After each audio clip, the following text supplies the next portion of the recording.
afternoon, Professor Turner, and today I will be coming to you to give you a little background knowledge and some information on a very rare disease pronounced Viliuisk Encephalitis. And this presentation is presented by me, of course, Gisela Pittman. Okay, so a little background history, knowledge, and information about Viliuisk Encephalitis.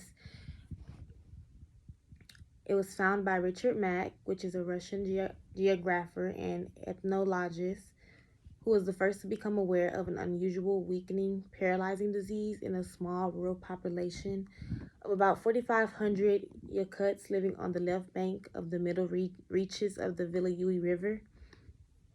VE is an enigmatic neurological syndrome that has a major effect on the people of the Sakha Republic, also known as the Russian Republic too. A neurological disorder is a dysfunction of the brain and the nervous system. The disease is characterized neuropathologically by multiple widespread micronecrotic foci with marked inflammatory reactions and subsequent gliosis throughout the cerebral cortex, basal ganglia, cerebellum, and the brainstem.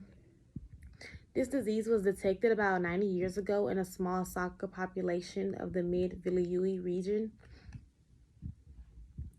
This disease spread southeast to densely populated areas around the capital city of Yakutsk. Viliuisk encephalomyelitis is a fatal disease, which even some patients dying in the most simplest stage, which is the acute stage. This is a very rare disease, and it's about 15 cases detected a year across the country. Although there has been a recent decline in the number of cases per year, increasing travel may result in further spread of this fatal disease due to susceptible individuals in other regions of the world. Okay, so we do have quite a few symptoms that falls up under this infectious disease. Some of the symptoms include severe headaches, delirium, dementia, which is an abrupt change in the brain causing mental confusion, lethargy, which is a lack of energy, meningism, which includes neck stiffness, photophobia, nausea, and vomiting, bradykinesia, which is the slowness of movement and the incoordination of the brain. It will cause incoordination in the brain. And presenting signs and symptoms of VE include fever, which in 62% of the patients it showed, headaches, vomiting, muscle aches, altered mental status, fatigueness, nausea, back pain, and neck stiffness. Some other symptoms include speech, gait dysfunction, spasticity, disability, and incontinence. Right here, I just have a little PowerPoint going on.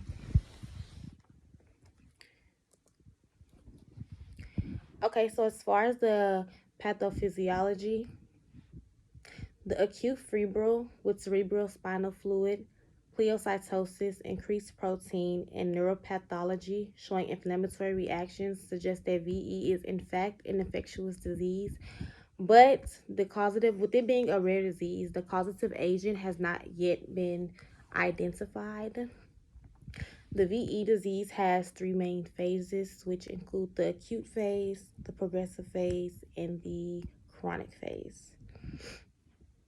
The chronic stage and the progressive stage, they're kind of alike in a similar way. This from what I've researched and read, this disease, it is an progressive disease. It goes from one stage to another. So it begins in the acute stage, which is I would say the most violent stage of the disease. It's the most quick forming stage, which begins with the stiffness of the neck. Individuals pass away within weeks of the symptoms, and patients are put into a VE research center so they can be watched upon, see how they're progressing, if it's getting worse, if it's getting better. Some patients did not remember an acute episode at the onset and apparently developed a primary chronic disease. So, like I said before, the disease does gradually go into a different stage. And the main cause of death occurred from hypostatic pneumonia or renal insufficiency secondary to spine, spine, spinteric problems or accidents, and some live to be very, very old. In the progressive stage, which is the second stage, it is the most common stage in patients. Patients experience light symptoms which subside within weeks. Patients were allowed to return home. They just had to do frequent follow-ups so that they can, just check in and see how the disease is coming along. And in the chronic stage, which is the third stage, which is the last stage, as we all know, chronic means long term. So in the chronic stage, these patients endured mental deterioration. So if they didn't die or if they didn't pass away within the acute stage, they will progress until the chronic stage. And it's kind of like you're suffering. Your brain deteriorates, your body deteriorates. It's the disease is really eating you up on the inside of your mind. Patients were put into specialized nursing facilities with a 50-bed capacity. I kind of can relate this disease to COVID, like what we're going through now. It seems like that the patients had to be quarantined. I believe that this disease is contagious, or I believe it can be passed on. Um, so they had patients quarantined into a specialized hospital for them. So I related to what's going on now. Okay, so for the diagnosis, patients were systematically identified, studied, and documented. Early detection and follow ups were accomplished by searches and hospitalizations. In all cases, underwent standardized neurological assessments. So there was tests that had to be run to see if you had the disease or developed the disease.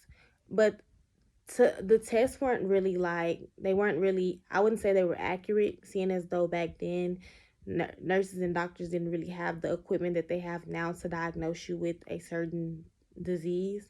So I feel like it's more so, what I read was that it was more so you were put into a diagnostic criteria. So if you were showing signs and symptoms of you possibly having the disease, and they will put you into a diagnostic criteria. They will watch you basically to see if your symptoms are getting worse, if they're. And then the epidemiology, basically what region this who is affected by this disease. It will be the Yakutes, which is the Sakha Republic, which is located in northeastern Siberia, and more than 1,000 cases were detected between 1950 and 1999. But 390 people met diagnostic criteria. And the age effect range is between 11 years old and 64 years old. They had a ratio of female to male, which was 2 to 1. So females were more common to have this disease than men. It was more common in females. And the average duration of the illness was 17.8 years, ranging and varying from 2 months to 34 years. And the prognosis, this disease varies on how severe it gets. Like I said before, we have 3 stages of this disease, so it will vary. Patients can actually become sick and more sick and worse over time. The disease cannot get better. And seeing as though this is a rare disease, there isn't a treatment for this. There isn't any type of medicine. I believe researchers are still doing their research to this day to see if there can be a treatment for it. But as far as I know, for now, there has not been a treatment. And there isn't a way that you can prevent this either. It's just in that it's natural. It happens within your brain. So I read there isn't a way that you can prevent it. And then here with me, I do have a couple pictures that I can show you. On this picture right here, this first picture is a picture of the acute stage. The second picture is a picture of the progressive stage, and the third picture is a picture of the chronic stage. And as you can see, I can see why they say most patients, or the acute stage is one of the most violent stages, because as you can see in the picture, I would say it's very congested and clouded versus these two pictures, B and C, the progressive and the chronic stage. So I can see as to why people have a hard time in the acute stage. This second picture that I have right here is an image of a 38-year-old male's brain 12 months after VE was onset. And that's pretty much all I have for today. Thank you for taking the time out to listen to me and letting me provide you with some knowledge of the disease, VE. Thank you and have a good day.